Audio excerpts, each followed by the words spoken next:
Hello, ladies and gentlemen, boys and girls, college football fans across the nation, around the world, and a few of you who are still in COVID-19 quarantine. Welcome to. This is Tim May with the Tim May Podcast, aptly named. And, of course, it will be featuring Boston. You know him as Austin Ward. I guess we'll be feasting and featuring Boston. You know him as Austin Ward. He always has great stuff to say.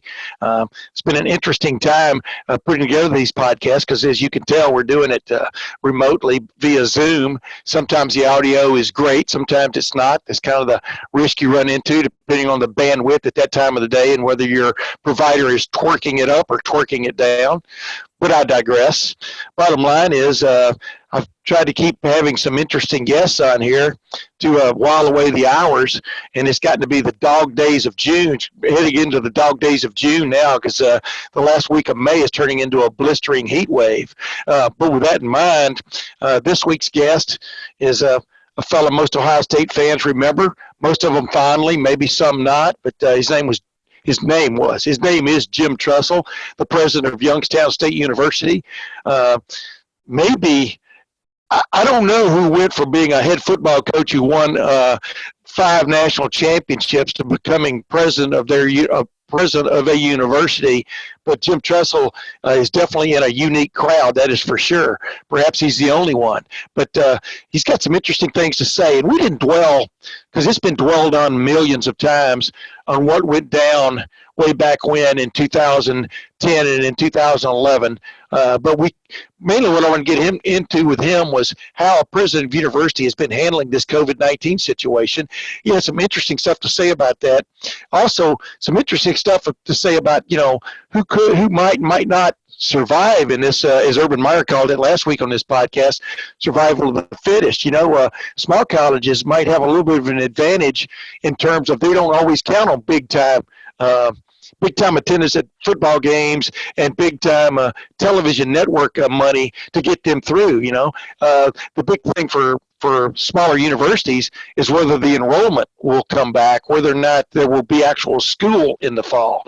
And he's got some interesting things to say about all that, and really about how what happened on Memorial Day 2011 when he was, in essence, asked to step down as the Ohio State football coach in the midst of that NCAA investigation, how it really opened some gates he didn't see coming maybe 6 weeks earlier, and how he stepped through those gates and found success in another way of affecting young people. So, without further ado, let's talk to Jim Tressel.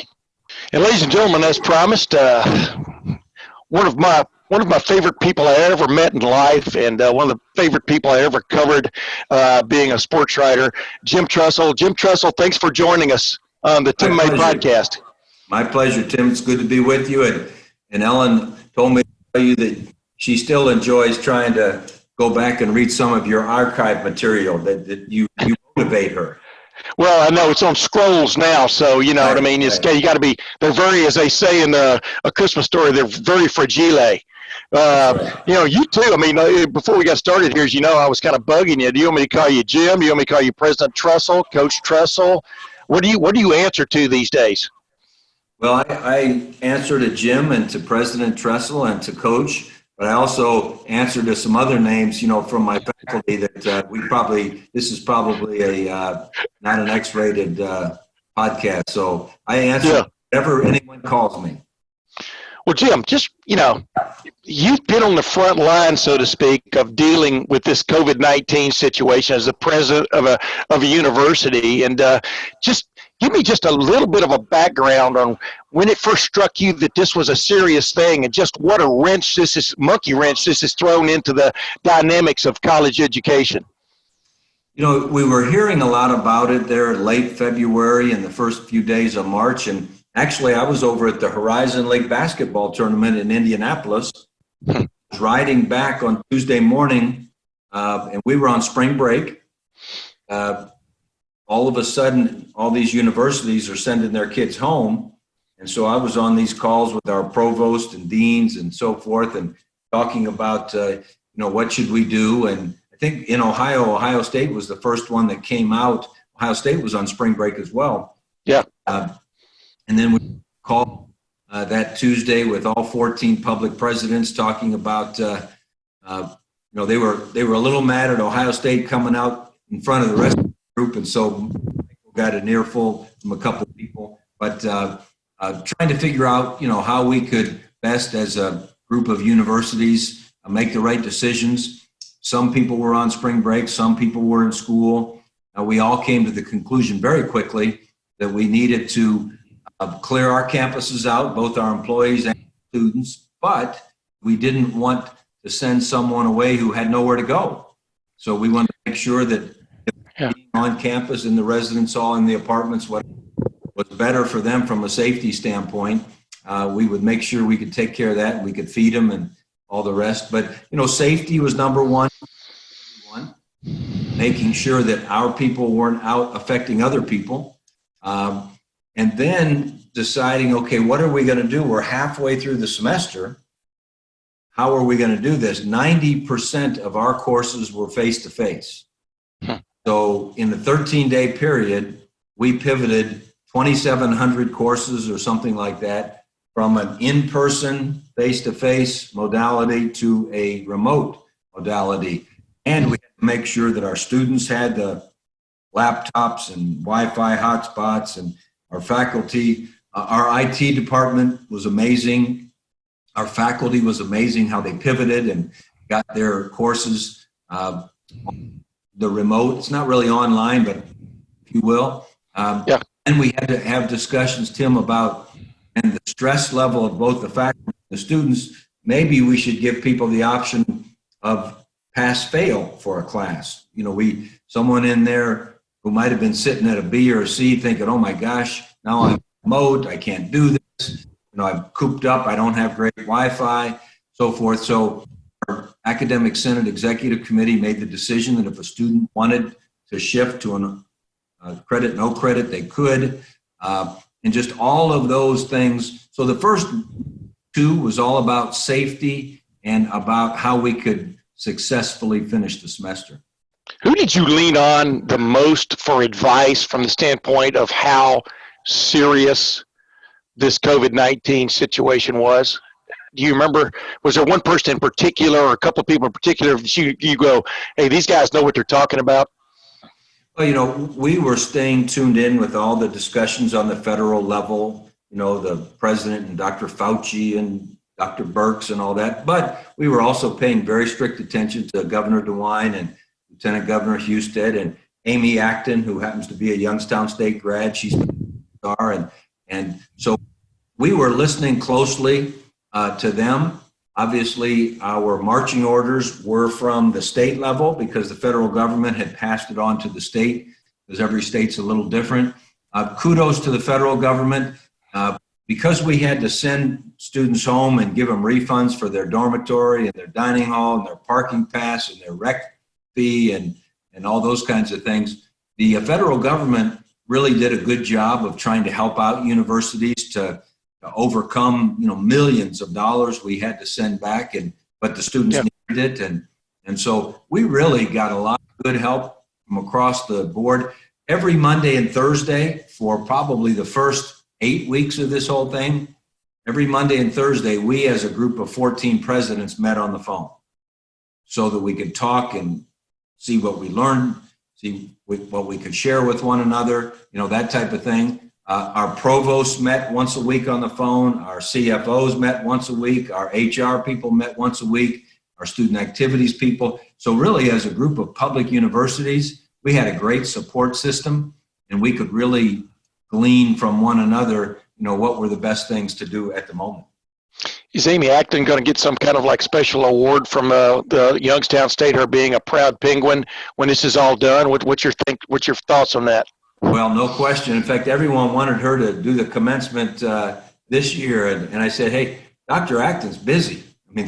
She doesn't even sleep. And so let's just continue to be proud of her, and let's support her, and let's think about down the road. And interestingly, the Senate has to approve any commencement possibilities. So the Academic Senate immediately added her to the potential commencement speaker list. And so maybe someday we'll get it right now, I'm sure she's got plenty. We ended up doing a virtual commencement, and our hopes are to think about August, doing a little bit of a get-together for the class of 2020 when the class of 2024 arrives. But again, we're waiting every day almost for, what is we're allowed to do. We've got statewide committees for a safe return to campus. Dr. Amy Fairchild from Ohio State is the School of Public Health at Ohio State. She and General Faison, or Admiral Faison from Cleveland State, who was three-star admiral, who was U.S. Navy medical operations prior to his retirement. They're kind of co-chairing our committee of how are we going to safely return to campus. We've turned in to the governor our plans for returning, and it'll look different. Obviously, the density of classrooms will be different. All of the various things will have to change a great deal. But we're hoping here in the next short while that they'll let some students back on campus. I know some leagues, the Big 12 and the SEC, in June, they'll let some student athletes back. I think as the state of Ohio, I don't know if we'll do it by conference or we'll wait and see what the governor has in mind, but we would like to consider bringing our student athletes back maybe after July 4th, and also some other student activity groups so that we can rehearse some of the protocols that we're going to have in place. I'd hate to practice when 1,000 people show up and see if we can pull it off. I'd like to get 400 or 500 back here and see if we can do it well. So again, this is the day-to-day operation.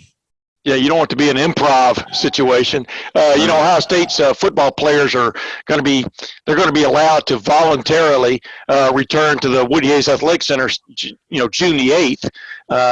And the interesting thing about that is they'll only be allowed to be in there in groups of, including an instructor, 9 players, and an instructor kind of guy from Mickey Mariotti's group and stuff like that. But, let's just get down to the brass tacks, Jim, what everybody really cares about.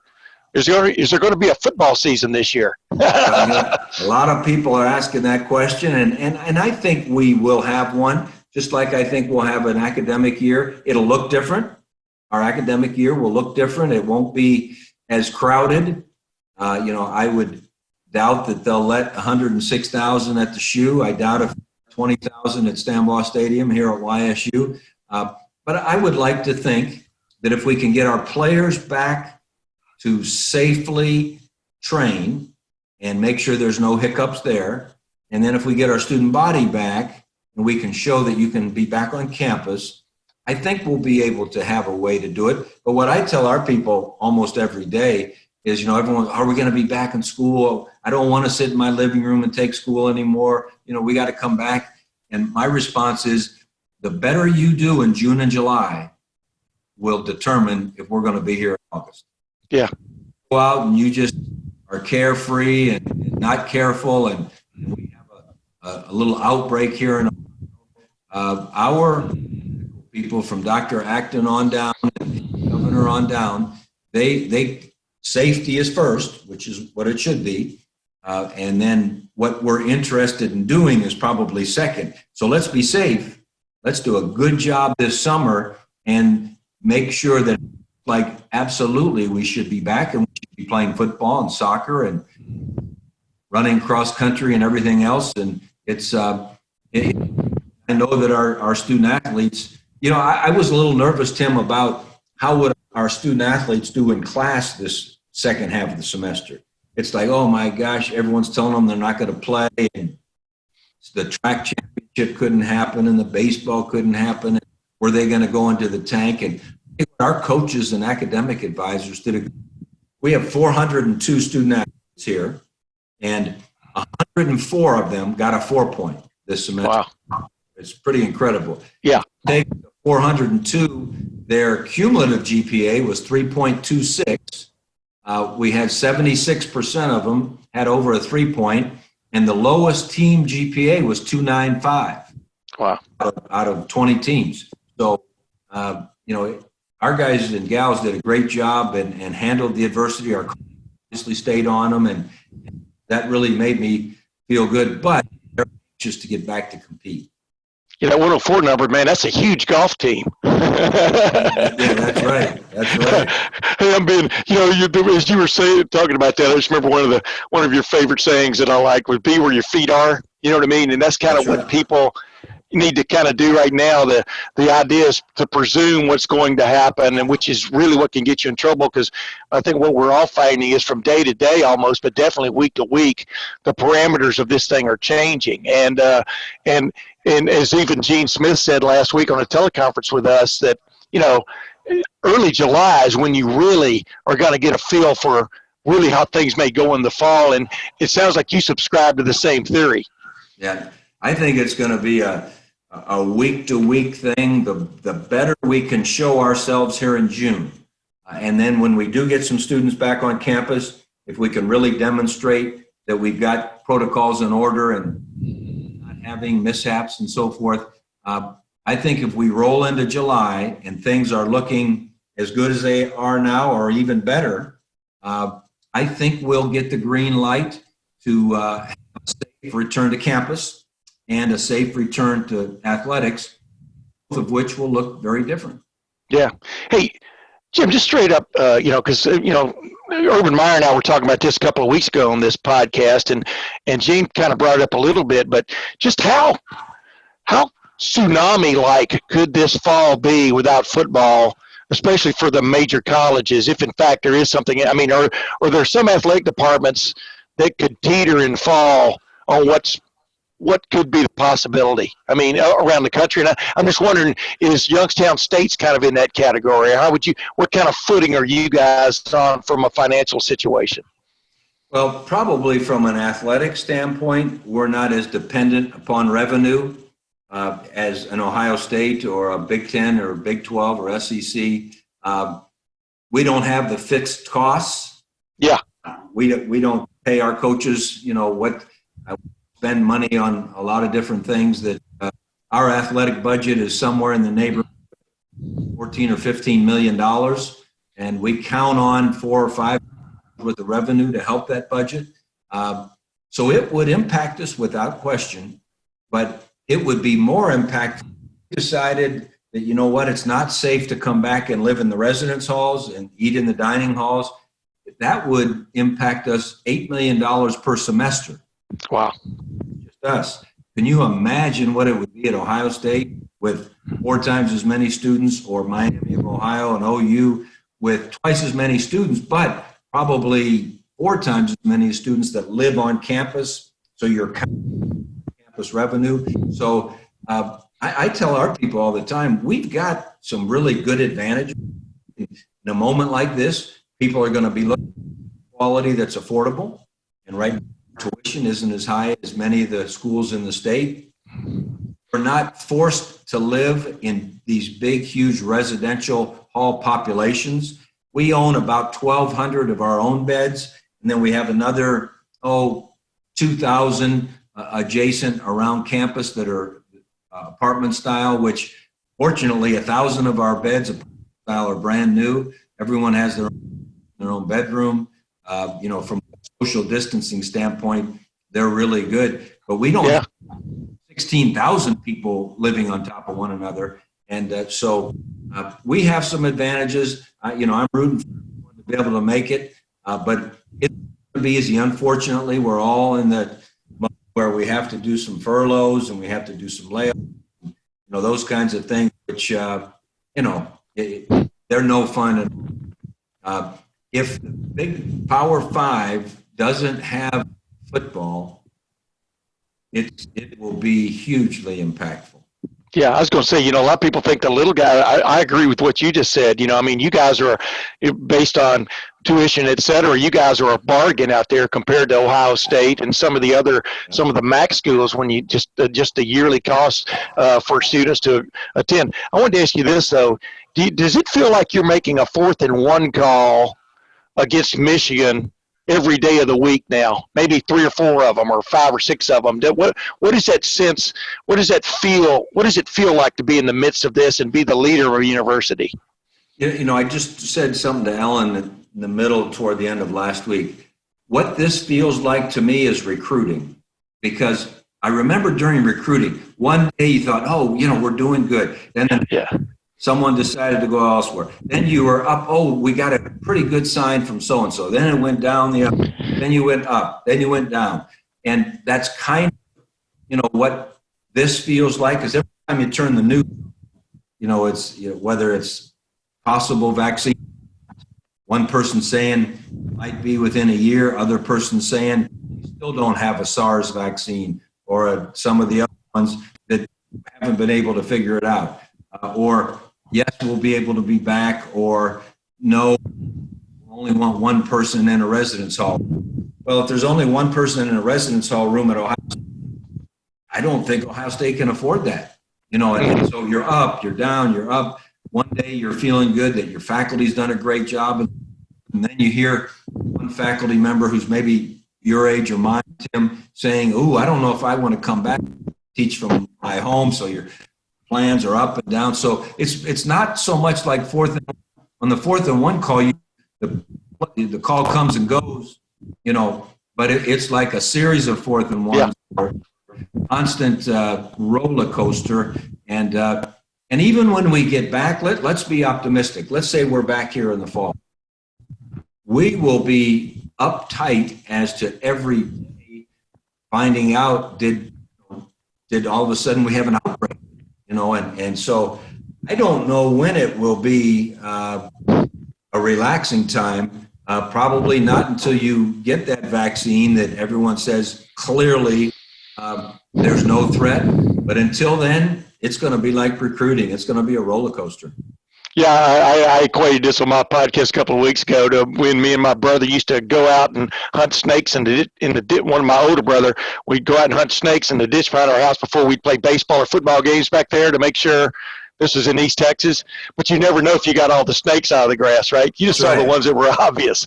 And this is like that. 2001, when you had to deal with that, the 9/11 fallout, and the game got postponed, and then y'all's next game was at UCLA. Have you drawn any parallel to that at all, or is it just a sense of, hey, if everybody stuck to their P's and Q's, there weren't going to be bombs in the Rose Bowl that next game when y'all played UCLA and stuff? Is it? But have you drawn, are there any parallels to that from your vantage point? There are some, because we had some student athletes that the UCLA trip was going to be the first time they were on an airplane. Yeah. They were nervous about, the East Coast was hit, all the, rumors and whatever, talk shows saying, hey, the rumor is that West Coast is next, and what would be a bigger impact than the Rose Bowl with 100 people. And so there was a lot of tension week. I think once we got through the week, and because we have a whole bunch of people who were directly affected by 9/11, that they didn't really know anyone. I think it got back to a certain norm outside of maybe some of the security travel things that, a little different. I was talking with someone, we were talking about the White House the other day, and about the difference between going to the White House in the 90s and going to the White House in 2003 after 9/11. It was a totally different visit. Oh, it was Ben Hartsock. Ben had coached Antonio and Coach Bowman and I on a little podcast talking about 2002 season, and then going to the White House when almost got shot by a sniper for go make a snow angel in the front lawn. But it was different in 2003. And so things are going to be different going forward for all of us, some of which will probably be good. Part of it will probably be aggravating and expensive and everything else. And it's tune in. It's going to be interesting. Let me tell a little anecdote from that, though. You told me later, and kept it secret for a while. But on that trip to the White House, as you told me, President Bush came up to you, saddled up to you, and said, "Hey, we're going in." And you looked at it, or you were looking like, "You're going in? What?" I mean, he kind of gave you the precursor that the assault was about to take place, right? What went through your mind when he said that to you? Well, those are big decisions. Way my pay grade, and it just reminds you, when you're thrust into those situations where you have to make tough calls, you better have good people around you. And, we've been fortunate here with this COVID-19, so pleased with whether it's our faculty or our staff, everybody involved is, every time you make a decision, you're going to impact people, especially the decision you make this fall. When you start bringing big groups back, we don't want to be the ones that affect others outside of us. And so, life is a series of decisions, and you better write people to make sure you vet, and make those good decisions. When I've described what football is like in this, I've used sort of a Jim Tressel word that I just kind of made up. It was, I keep saying football is the most congregational of all the sports, because you got 22 guys running into each other on every play. You've got, Ohio State's case, 100,000 people in the stands, even 50,000 if that's what it's like. I mean, it would seem like, Jim, it would be almost the last sport that would be given clearance to do your thing. You see what I'm saying there? And that's just on game day, but think about the number of people that were at the Woody every day at practice. You've got trainers, you've got equipment guys, you've got student coaches. You've probably, I don't know, well over 200 people are, kind of huddled around the environment, and those things are going to change. And there's no question. Yeah, I was going to say, what Ohio State, the word they're using is essential personnel. That's what they're trying to figure out, who definitely has to be inside the Woody Hayes Athletic Center for a practice, et cetera. And then the protocols, everybody will get checked going in every day. You won't necessarily get a COVID-19 test, but you will be tested at some point. And to me, it's just the logistics of just putting a team on the field is mind-boggling, because like you said, football is about meetings more than anything else. And, that's right. And guys, everybody was wearing a mask, et cetera. Hey, let's just jump on a couple more things, and I'll get out of here with you. I appreciate you coming on with me. And, it's not lost on me, and probably not lost on you, that in 2011, I was sitting outside the Woody Hayes Athletic Center on Memorial Day when the word came down that you had resigned, retired, stepped away from football. And what I want to ask is this. Number one, I know that was emotional for you in all kinds of ways, but the flip side of it is, as you look back on it now, a huge gate opened that I'm not sure you thought you would have ever gone down. And just how emotional was that time when you were basically, in essence, asked to leave your post, that you had dedicated your life and soul to, the 24/7 rule. You believed, I think, you worked 23 hours a day, one way or the other, dreaming about football or making it better. But how tough was that? But then, is it amazing how these other gates opened for you? That is one of the amazing things. That you remember Doc Spurgeon, that used to be around our place a little bit. He's my old mentor, the old retired English professor. He used to come up a little bit in the spring and the summer. And I remember right about that moment, he said, I know you probably aren't looking at things this way, but by far you have a lot more impact ahead of you than behind you. And he said, but you have to believe that. And unless you believe that, then if you believe that, it will. Wow. So that kind of came in one ear, stuck a little, but out a little as well. But the more as the days went forward, it really was kind of an exciting challenge to figure out, well, what could that possibly be? And I had planned not to make a rash decision. And you get calls from people, could you come coach here, go do this, do that? And I thought, I'm not gonna make a hurried decision. And then when Jim Caldwell called and said, hey, we're not going to have Peyton Manning, we're not going to win any games, could you come win a couple? And so one thing led to another, and got to spend some time with Jim, and which was really good, because it made me realize that, there is something else, and I'm not sure what it is. And then all of a sudden, people from different industries and different directions and were getting a hold of me, and the one that was in the higher education. some of the small colleges that had open presidencies were calling, and I visited with them a little bit. I thought, well, I don't know enough about it. I might be dangerous if I go do that. And, you know, as fate would have it, Dr. Proenza from the University of Akron called and said, look, you would be perfect for this one day, but you're going to have to learn. And why don't you come for a couple of years and be a vice president? Promise me 2 years and 2 years and help us. I think you can learn. You'll find out if you want to be a president someday. And, you know, wouldn't you know it? Fate, yeah. All the rest.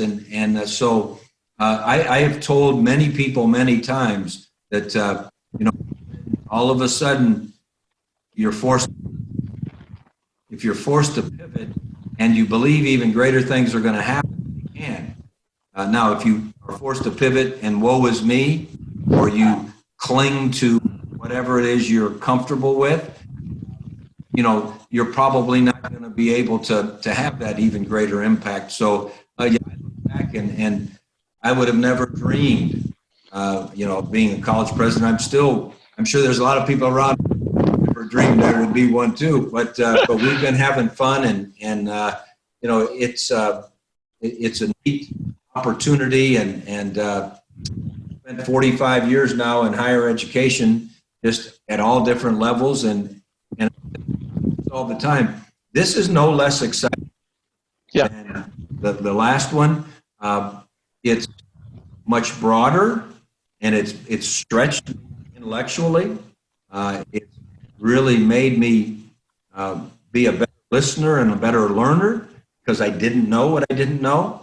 And to me, that's a real positive thing when you can be fortunate enough for that to happen in your career. I was going to say, Jim, I was at the press conference when they announced you as the vice president at Akron, one of the vice presidents at Akron. That's got to be the largest attended press conference for a vice presidential announcement in history. I mean, people were curious, you know, for all kinds of reasons of what was going to happen with you. You know, I would think that being a president of university compared to being a head football coach is more like driving a speedboat, and being a president of university is more like driving an oil tanker. Is it, in other words, decisions you make now, you don't see the turn for like maybe 6 months or a year or something. Was it hard kind of like settling into that sort of like not instantaneous impact for the most part? Yeah, I talk to my deans and my provost and my vice presidents all the time, and I remind them that for 40 years, I made a decision every 25 seconds. Would you guys please make a decision? Because that tanker doesn't make decisions real fast. But that's a learning thing too.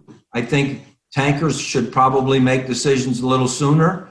Maybe speedboats, you know, be a little bit more careful and deliberative, and you know, research things. But when the clock's ticking down, you got to make a call.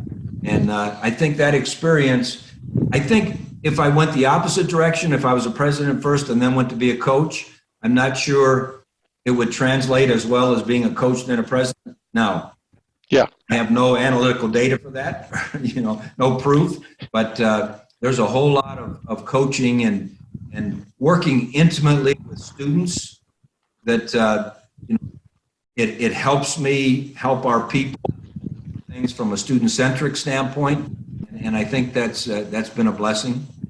You notice I haven't asked too much about football, and I won't, because that's pretty much behind you now, and you've been through that a million times with people. I do want to ask this though: have you been contacted? Or are you interested in the Ohio State president job? Boy, you told me this was going to be an easy podcast. It is. That's a yes or no answer. I'm just messing with you. Yeah. You know, what's interesting, you know, I've chit-chatted with some people about it, and I've asked the question, what is it that they feel they need? Because people say, are you interested?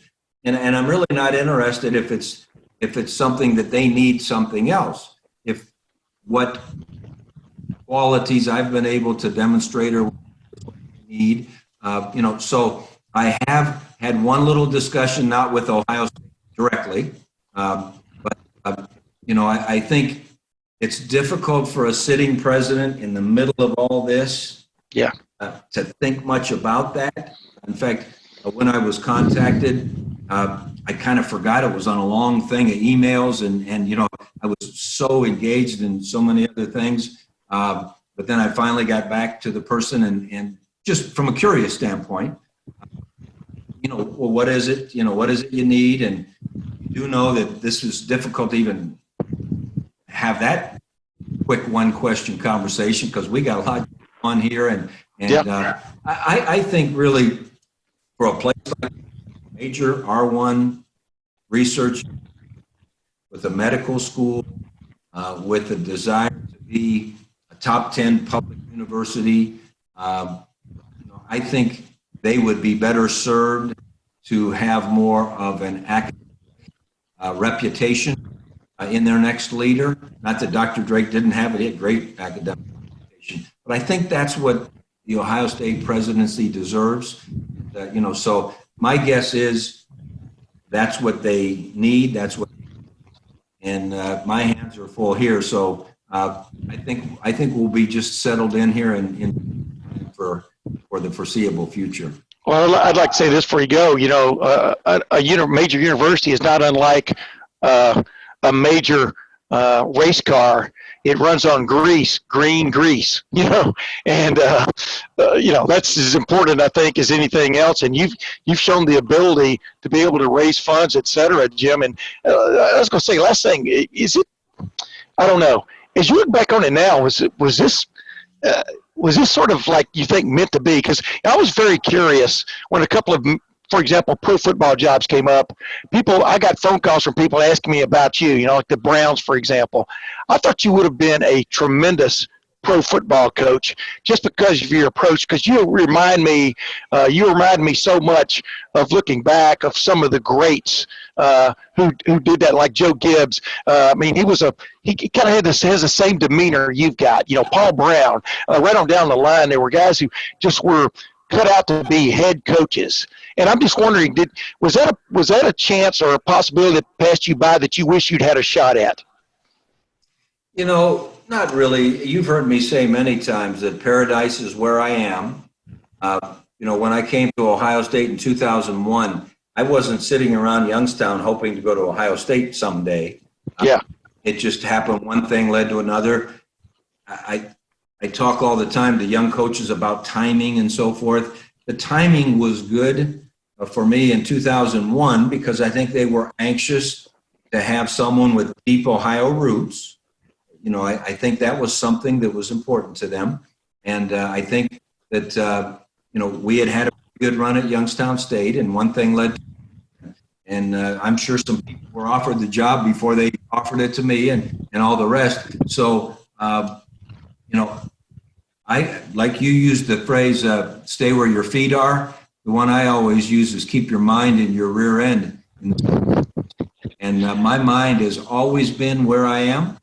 And if I stayed my whole life as an assistant coach at Akron back in the 70s, I'm sure I would have been fine with that. And likewise, every job I had, I don't have any regrets. You know, do I love the thought of the Cleveland Browns getting, you know, back to the glory days and so forth? Yeah, but you know, lots of people, you know, that about that, dream about that, and time has to be right, fit has to be right.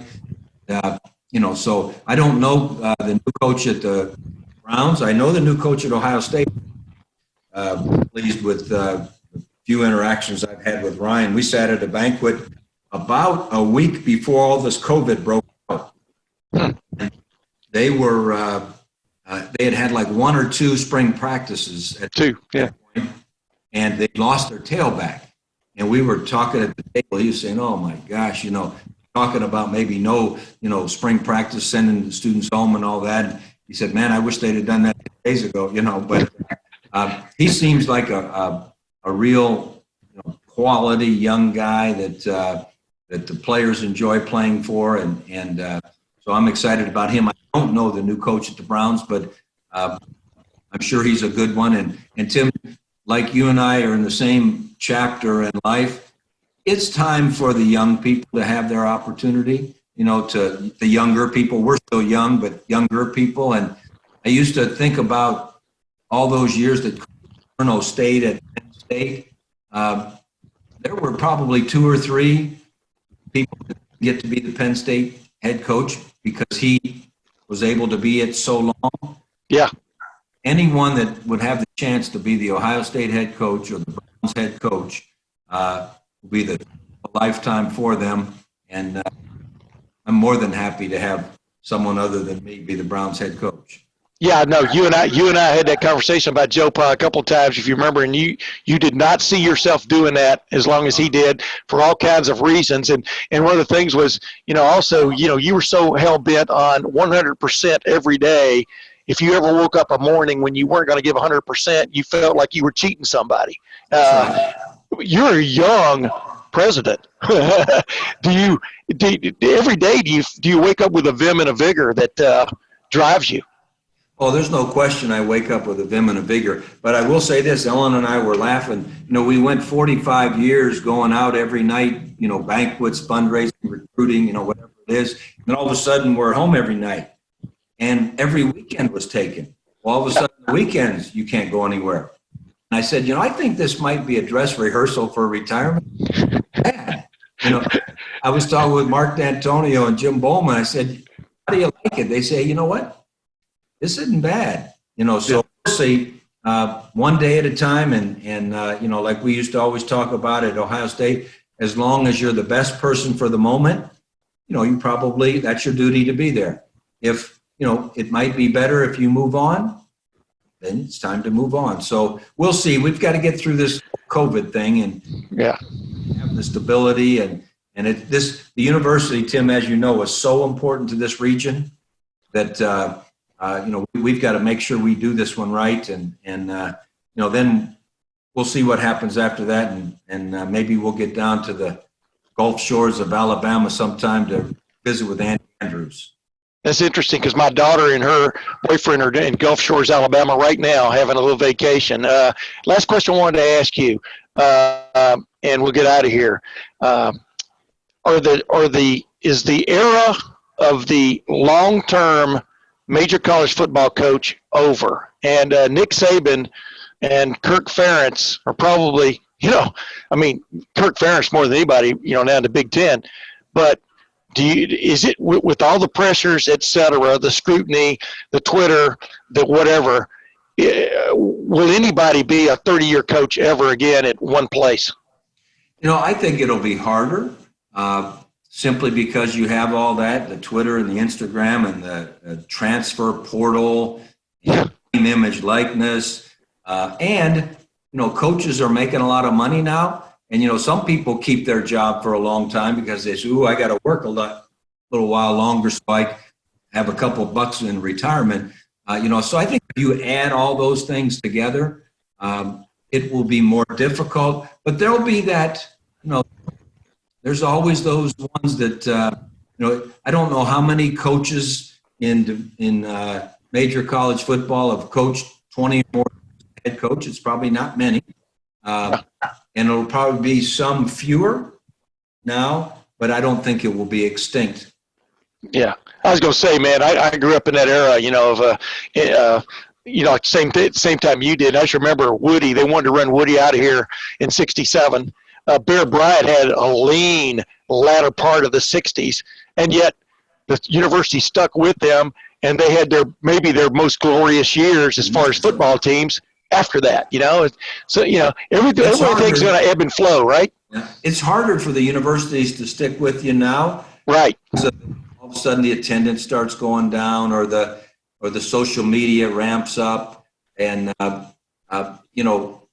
Coach K at Duke, he was terrible at the beginning, but they thought he was the right kind of person, and there was no social media, and there was only 8,000 going to Cameron Indoor anyway, and but it's a little more difficult now, with I think the patience level of the man and so many sides of the media that it's a little bit more difficult.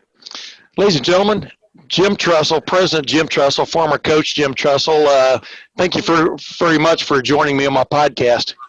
Yeah, my pleasure, Tim. Always good to be with you, and keep in touch.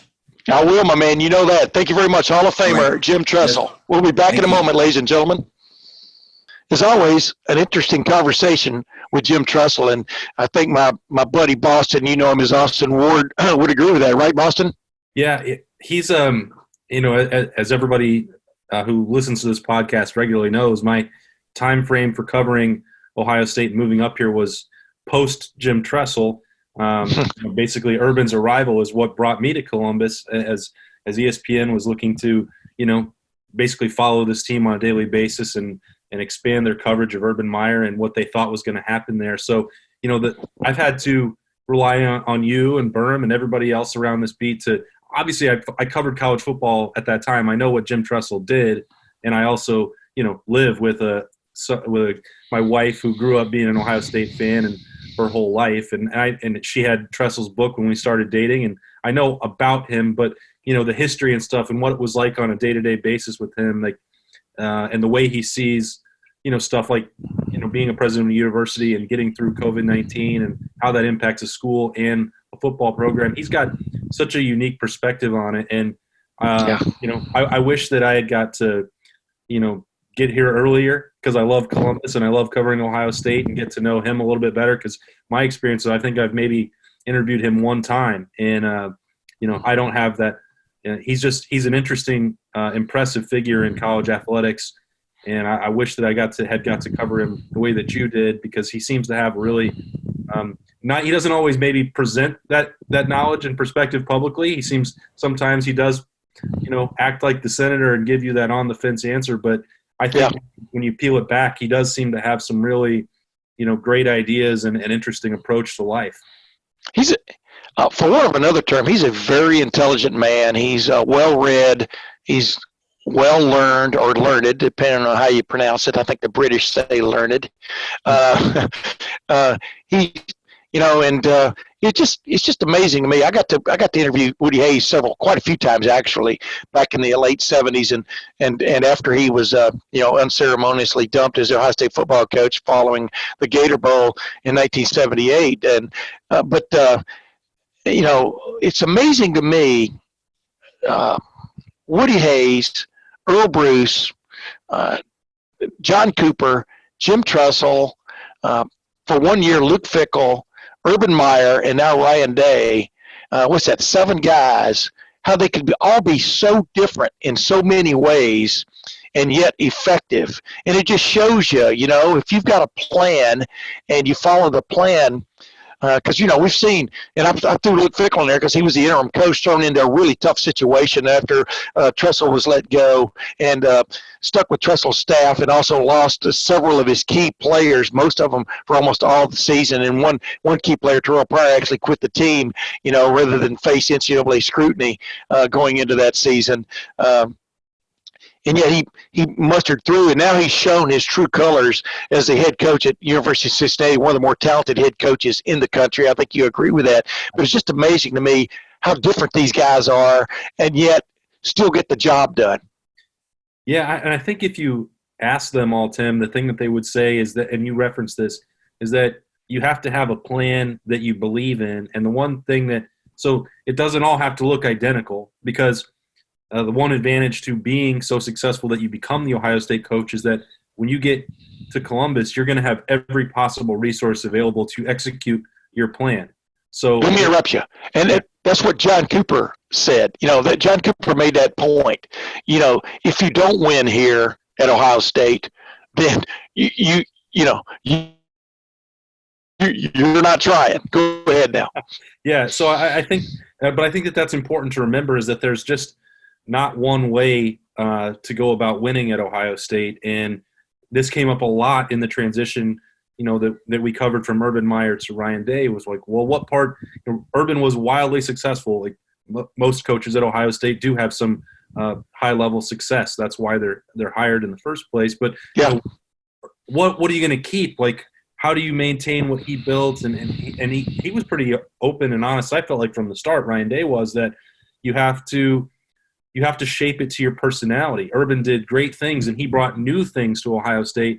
And when you're talking about, the real life Wednesday stuff or the way that Mark Pantoni ran the recruiting operations, and Mickey Marotti, whatever, those are things you didn't want to mess with. But Right. he couldn't just, absorb all of Urban's personality, because that maniacal focus and intensity that Urban Meyer has, Ryan Day's is different. And he doesn't – you can tell with him that the competitive fire burns just as brightly, but he is able to turn it off and on in different settings. And, I remember you and I would be sitting out in the Biggs lobby outside the practice facility on a Wednesday night, and he's leaving at 8 p.m. You don't see a lot of college football coaches doing that. That doesn't – so Tressel's thing is more that, those quiet moments and that senatorial leadership, but it also won a national championship. And the guys that we've had working with us at Lettermen Row, whether that's, Will Crawl, or having talked with Brian Hartline a number of times, or Anthony Schlegel. I mean, these guys would do anything for Tressel still to this day. Mm-hmm. And that leadership, permeates. But all of that is done in a different way. And that's why I'm not an expert on the way he did it by any stretch of the imagination. But I do think it's interesting to look at the end of Tressel's career and compare, a decade on now, in the name, image, and likeness and the scandal that brought his tenure to an end. It's possible, maybe probable, that it was best for Ohio State to have somebody else elevate the program after Tressel. I think that wound up being a good situation for the Buckeyes. Yep. Urban Meyer is sitting right there. But, who knows what the rest of his career would have looked like at Ohio State if there wasn't this push to allow players to actually capitalize and sign their name and sell a jersey or whatever it is that they got to do. Because now you look whatever you look at what brought him down now, and it's like, why was there so much outrage? I don't understand it. Yeah, well, I even, I kept thinking way back then, except the outrage was that stuff was against NCAA rules, but it's not like breaking and entering. That's the way I looked at it. And plus the school in my opinion, overreacted. We could debate that forever in a lot of ways. Just like, 2 years ago, what went on with the Urban Meyer situation, things just got way out of hand, and it was crazy, and when things get way out of hand, somebody has to pay the price. Right. And it's funny because every one of those guys I just mentioned a while ago who were head coaches at Ohio State, in one form or fashion, were summarily let go. No matter what words you use, they were told you're no longer the guy. Urban came to that decision himself based on everything I've ever found out about it. But there were some tough things going on then, things he didn't like that happened to him during that year. And then, of course, compounded by the fact that he had that arachnoidal cyst that basically made at times life unbearable for him from a physical standpoint. He's a lot better off now. It's really funny, before we move on, just talk a little bit about the COVID-19, how Ohio State's responding now. The funny thing about the Urban Meyer podcast from 2 weeks ago I had is, like he said, I read and hear where some people say I was tough to work for. And, I think to a man, most people will say that. Like I told him, he was he was considered, for want of another term, a taskmaster, a guy that believed, don't tell me what you've done, tell me what you're doing, and tell me what's coming. You know what I mean? That's the way he operated in life. But both he and Jim Tressel had something very much in common. They were very much detail oriented. I think that's what separates the great ones from the near greats, is they are detail oriented, want to cover as much ground, as many of the bases as possible in preparations for a game or any other endeavor that the football program takes. And that's what, in my opinion, sets them apart. Just like Woody. Woody was a big detail dude, man. And so was Earl Bruce. John Cooper was too, for the most part, but John Cooper believed in hiring quality assistant coaches and sort of letting them do their job, and that's the other way of going about things, just like Bobby Bowden did, like Bear Bryant did the last 15 years of his career. I mean, that's also another way of doing it, but, you got to keep up with what they're doing, or that can get you in trouble. So, it's just funny to me how different these guys all were, and yet they were all effective in their own ways. And like you said, though, if they were also given the keys to a Mercedes, Now drive the Mercedes, make sure you change the oil, make sure you keep the brakes up to stuff.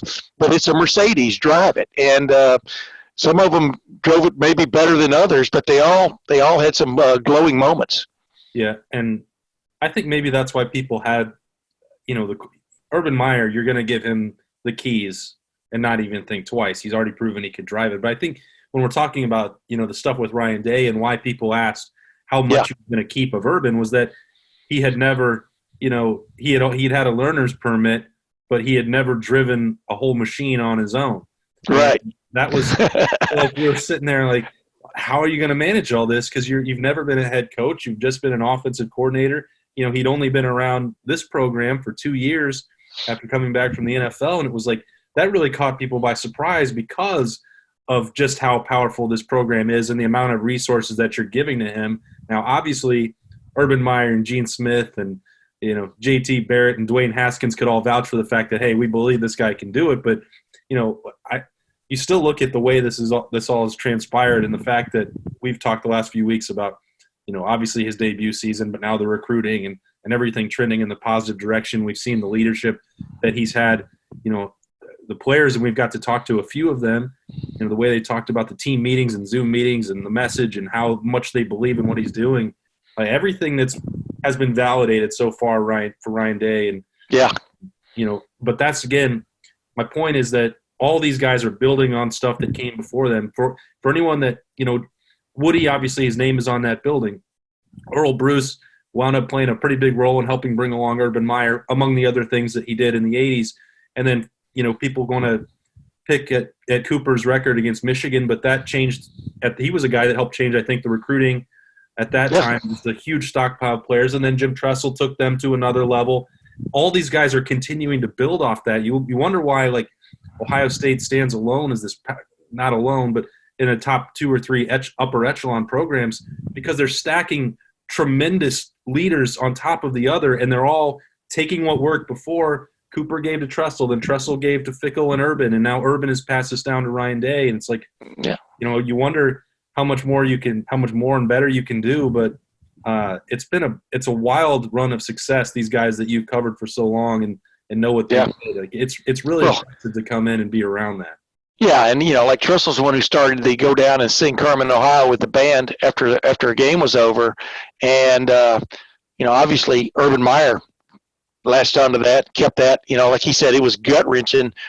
Those 2 times or several times he lost in Ohio State. 2 times he lost in Ohio State, and he'd go down there and do that, and even on the road when the band was there, but he only had to do it. He only had to do it 9 times, so I don't feel that sorry for him.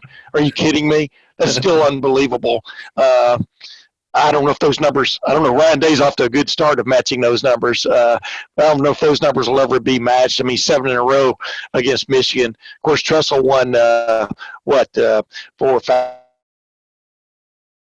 6, 7, and 9 2 after the loss in 2003 against Michigan. I keep telling everybody, Austin, no matter who's involved, this is the golden age of Ohio State football. 50 years from now, when you're writing your book and I'm up in heaven kind of like trying to lead you, give you thoughts, transmit you thoughts. I'm up in football heaven watching Bear Bryant go against John McKay or something. Those are what you're gonna look back on this era. I mean, it's been crazy how good the football, and what's also crazy is when you make it good, how much people then expect more of it. The fans expect not just for you to be contending for national championships, but to be winning them. And just like you brought up John Cooper a while ago, John Cooper back to being a perpetual contender on the national scale back in the mid-'90s from 93 through 98. I mean, that was as good a program as there was in the country. And, of course, back then there wasn't the college football playoff. There was just the BCS didn't start until 98. But they would have been in some playoffs even then, and that one slip during the year might not have cost them as much, or that one loss to Michigan, which, by the way, added up to a bunch of losses against Michigan. 2-10-1 was his record, but just the great teams they had during in and the talent that came through the place was unbelievable. Yeah, did you mean to reference a specific slip? We were talking about Jim Cooper there, or John Cooper. What? Did I say Jim Cooper? I just remember one time, the first year after Jim Tressel took over, I call my dog my son's name. I get names mixed up all the time because I'm getting older. And I said, Jim, and Tressel's got the microphone at the press conference. He's going, Jim, who's Jim? I mean, no, excuse me, John, who's John? I wish I could get that part out, but that's what he did. So he was. That's what I liked about Tressel, man. There was a gleam in his eye at all times. If you follow my drift. Yeah. Hey, real quick. Speaking of gleam in your eye, and getting your temperature checked, walking in the door, etc. Just real quickly, we got like 2 minutes. Ohio State's going to open the facility June the 8th. Last time we met on this podcast, we didn't know precisely, but we had an idea of what was coming. They're going to open the facility to voluntary workouts on June the 8th. As we speak, the COVID-19 situation, there's a lot of reopening going on, but there's also a lot of trepidation on whether there could be a second wave of infections, et cetera, which could force people back into their quarantines, et cetera. But that is big positive news, a little snippet of positive news headed toward a possible college football season, which, by the way, in the podcast, Jim Tressel said he expects there to be college football this year in some form. Yeah, that was huge. You and I think, so we recorded last week, and we were talking about how the next wave would look and the options they were considering, and then the next day it sort of became clear as we were, making those calls around that June 8th was going to be this target date, and we heard several different things at first, and it was going to be, regardless of the NCAA vote, if it was going to be, because of the expiring Ohio restrictions on the gym, and maybe right. June 1st. But I think this wound up being a plan in place that's not that difficult for them to execute on paper. But now there's going to be a whole bunch of new challenges, because just because 9 or 10 players are working out for an hour and then a new wave comes in, I mean, that by itself is a lot of work. But we're talking about football. So 9 guys, that's not even a full offensive formation. That's a reminder then of how much more there is to go before the game can actually be played, because June the 8th, that's a positive step that Ohio State, the Big Ten, the SEC, pretty much everywhere across the country is going to have their players back in June on a limited basis. But the way that this game is played, you're still going to need that 6 weeks of where you can have 22 people on the field at the same time. Then you're going to need to put them in pads and let them hit each other. The timeline for this is still maybe a little bit more compressed than is ideal. And so I don't know, once we get through this next phase, when the next one will begin. But the fact that there is a June 8th opening and they can ease back into some form of working out on campus, it's hard to deny that that's a massive step forward. Yeah. But, everybody, for the most part, people are working on the same kind of schedule, around the country. I mean, for the most part. And, the key is, how's the NCAA going to police what's going on?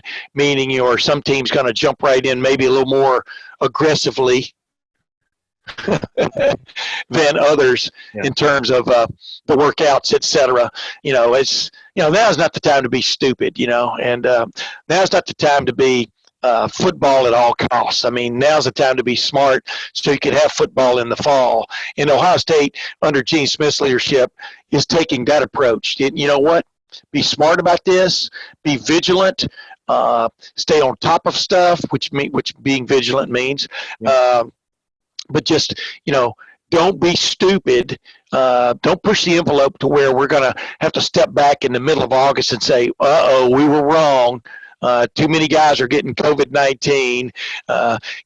People keep pushing forth the idea that, the huge majority of the people who have died from this and et cetera have had bad experiences with COVID-19 or my age, above 60, et cetera. But you still don't want people having COVID-19, no matter what the situation is. But number two, you don't want people getting COVID-19 and giving it to others. That's the other part of it, So it's like, there's all kinds of considerations going on. But I think, as you and I have been talking about on this podcast for many weeks now, I do think there's going to be some kind of form of a college football season in the fall.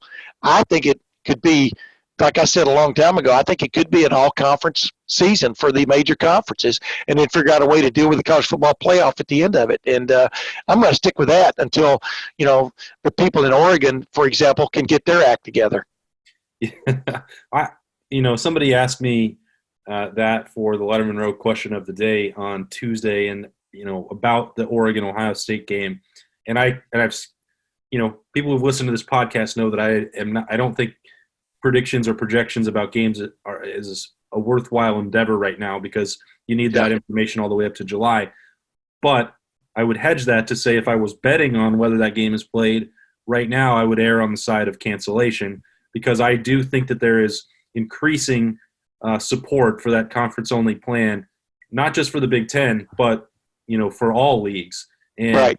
You've touched on this before, that could be a really bad deal for athletic departments at MAC level or the Mountain West level, and those other games that are key moneymakers for non-conference drivers for those programs. But in the interest, when we talked to Gene Smith last week on his most recent conference call, there were 2 or 3 times where he brought up conference-only plans and why those would make sense in terms of managing travel, familiarity with the locker rooms.